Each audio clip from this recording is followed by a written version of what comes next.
Большинство инди-разработчиков совершают одну и ту же ошибочку. Они относятся к разработке игры своей как к хобби. Я вот сейчас сделаю игру, ну а дальше рыночек сам решит, ведь она будет классная. Поздравляю, вы заминировали свои штаны. Когда звучит слово геймдев, многие представляют там арт, музыку, программирование, какие-то прикольные механики, ну просто одним словом, игрульку там у себя в голове. Но почти никто и никогда не думает о другом, ну изначально. О продажах, там, о маркетинге, о позиционировании, о конкуренции, о бюджете, о разработке, насколько это тяжело, как быстро это можно реализовать, то есть о сроках. Хотите вы того или нет, но игра — это продукт. А продукт должен продаваться. Большинство инди-разработчиков на самом деле, открывают свой условный бизнес, даже не понимая этого. Если ты делаешь игру, значит ты уже, первое, выбираешь продукт, инвестируешь время и деньги, рассчитываешь на прибыль, хоть какую-то, потому что если нет, у тебя проблемы с головой, конкурируешь с тысячами других там игрулек и разработчиков, и ты уже, все, вот присутствуешь на рынке.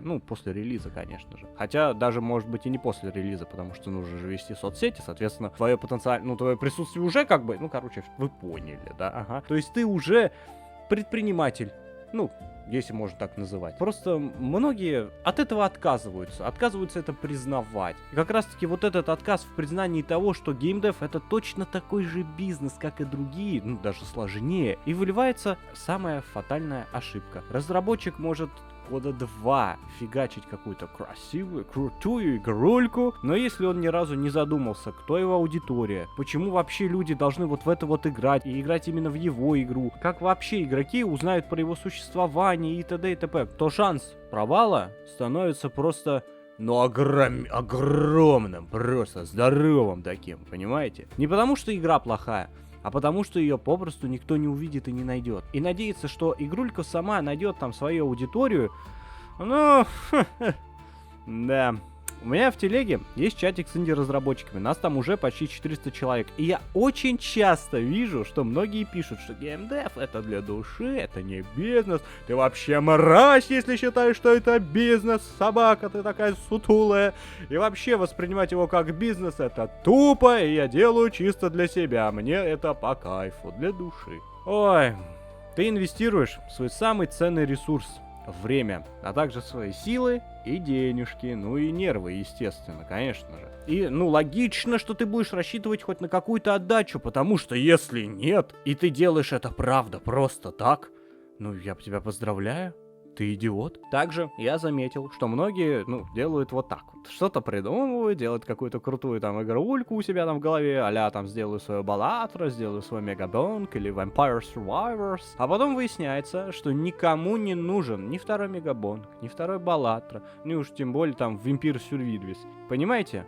Нужно привнести что-то новое в продукт, понимаете? Не копировать все под ноль. И все.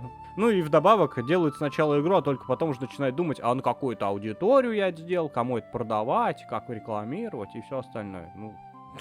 Понятно. Одна из самых распространенных ошибок — считать, что бизнес начинается после релиза. На самом деле, все начинается еще на моменте выбора идеи. Выбирайте жанр, анализируйте рынок, смотрите конкурентов, оценивайте, сможет ли вообще эта идея как-то окупиться, какие продажи у конкурентов, насколько качественно была выполнена работа конкурентов и сможете ли вы соответствовать этому качеству, понимаете? Это не значит, что теперь нужно делать игры только ради денег, бабки. Нет, наоборот. Если вы не любите создавать игры, долго вы тут не протянете в этой сфере, потому что разработка слишком долгая и сложная, чтобы заниматься исключительно ради прибыли, особенно если вы делаете это в одиночку. Но одной любви тоже недостаточно. Представьте человека, который обожает готовить. Это ведь не делает его владельцем успешного ресторана. Точно так же и любовь к играм не делает автоматически успешным разработчиком. Просто многие инди-разрабы избегают слова «бизнес». То есть им кажется, что это что-то скучное, что-то отстойное, что-то злое. Вот маркетинг — это зло, анализ рынка убивает творчество, потому что я вот хочу вставить эту механику, а анализ рынка показывает, что, это говно, а не механика, что она не подходит, а я хочу ее вставить. Понимаете, реальность-то другая совсем. Бизнес не мешает делать хорошие игры, он помогает хорошим играм находить игроков и становиться ну, как раз-таки вот этими хорошими играми, потому что, ну, анализ же, ну, как вам сказать, не просто так существует. Есть выборка какая-то там из 100 человек, и, предположим, из 100 человек вот 70% механика это нравится, а вот 30 нет. Ну, вы хотите продать игру свою 7 людям или 3?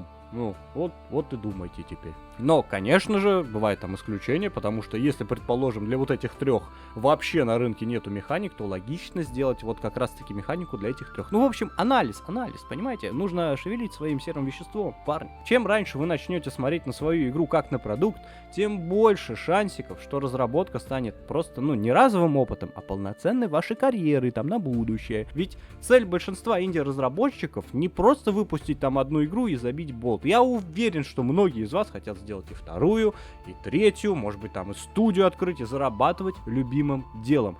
И именно для этого и нужен бизнес-подход, потому что без него вы попросту не справитесь, и вы забросите свою либо первую игру, либо после релиза, как это делают. Я не знаю, 70% разработчиков тупо одна игра выходит, они расстраиваются, что ничего не получилось, миллионы не пришли мне на карточку, и вот и пупи-дупи. Понимаете? Надеюсь, что я вам как-то помог. Любите там делать игрульки, экспериментируйте, творите и никогда не забывайте. Геймдев — это одновременно и творчество, и бизнес.